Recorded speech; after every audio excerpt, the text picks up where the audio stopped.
But let's start at the Emirates, yeah? Arsenal and Everton. Now, Jules, going into this, I thought, all right, February 4th, Sean Dyche's first game in charge. Everton went out there and absolutely bullied Arsenal. I mean, they made them their female dogs, yes? Yeah. And then what happens? And so I was thinking, ooh, is this going to play in their minds? What's he going to do? Isn't he go a little more muscular, maybe Partey instead of Georgie? No, he doesn't do that. He brings on Partey at halftime. Yeah. And they go ahead and they win 4-0. And even though the first goal came in the 40th minute, I thought they were in control. They were in control from the beginning. Yeah, there was a couple of mini counter-attack moments, if you want, from Everton, which the game plan was really clear. The 5-4-1 or the 4-5-1, if you want, and then playing not too deep, but then as soon as you get the ball back, trying to go quickly forwards. To Neil Maupay, exactly. It never really worked. And from an Arsenal point of view, again, I think that we've seen before is the fact that they never panicked, even when they were not finding a way of breaking down that defense and that compact block. It felt like they kept going, they kept moving the ball from right to left, they taking their time, because at some point they knew that they would find a bit of space and they would find a pass that would make something special happen. And that's exactly what happened with the Zinchenko ball for Saka, really, towards the end of that first half, like you said, Gab. After that, once the first goal went in, it was never in doubt that they would win the game. But I just thought that they took their time and maybe could have played with a bit more urgency earlier, Arsenal. But they kind of knew that at some point the space would open and they would score. Yeah, I wasn't so big on the urgency side of thing because, like I said, I actually liked the fact that they were patient. It looked to me like they went out there with the right personality to take on this game. Just pick our spots. There's going to be opportunities.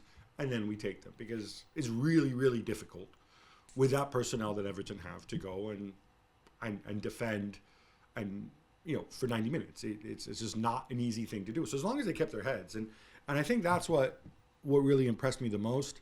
But the upshot now is that it's a 5-point lead and they've played the same number of games, Arsenal and Manchester City. Yeah, which means looking ahead, we know they've got another head-to-head coming up. Arsenal can lose that and still win the Premier League if they obviously get all their... Yeah, or match all the City's results. Yeah, and the goal difference was interesting because they started the game with a 10-goal difference compared to City. City had 10 goals more, plus 10 more.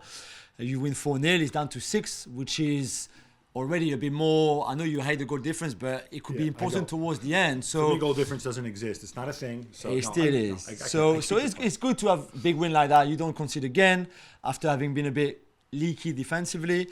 And then everybody scores. So Saka scored, and Nketiah is involved. Martinelli scored. Trossard is involved as well, whether it's goal or an assist. It's good for the morale, for sure. Were you surprised that Trossard started? No, I think going forward, until Gabriel Jesus comes back fully fit, I think Trossard, Martinelli and Saka will be the front three. I think it'll be the same against Bournemouth at the weekend as well. Can you explain this? Because I've had the Nketiah brigade coming out and pointing out, he has this many goals and these many starts and blah, blah, blah.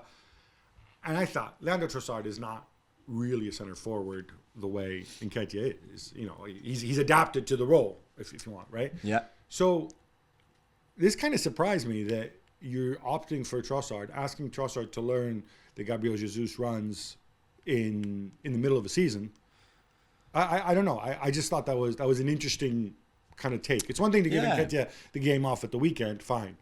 But that surprised me a little bit. Yeah, I was surprised he was on the bench again. But then I think the movement from Trossard, the intelligence, how well he's adapted to to the way the team is playing, I think plays in his favour. And he's been in really good form. He scored a really nice goal, as we mentioned before, at Leicester. That was rightly ruled out, but still it was a really good finish. I think he bring a bit of that kind of experience as well, and he's a different player to Nketiah. That I think maybe he looks more like Gabriel Jesus in a way than Nketiah does, if you see what I mean, in the sense that he plays as a false number 9, really technically, but he can hold the ball up nicely. He just doesn't make the running behind like Nketiah does, that we've seen working for Arsenal. And that Jesus does too. But Jesus has the side of a false number 9 as well. I think he plays almost as a normal striker and as a false number 9, which I think suits Arsenal maybe more when he plays as a false number 9, because you get more from your wingers, obviously. Thanks so much for watching ESPN on YouTube. And for more sports highlights and analysis, be sure to download the ESPN app. And for premium content and live streaming, subscribe to ESPN Plus.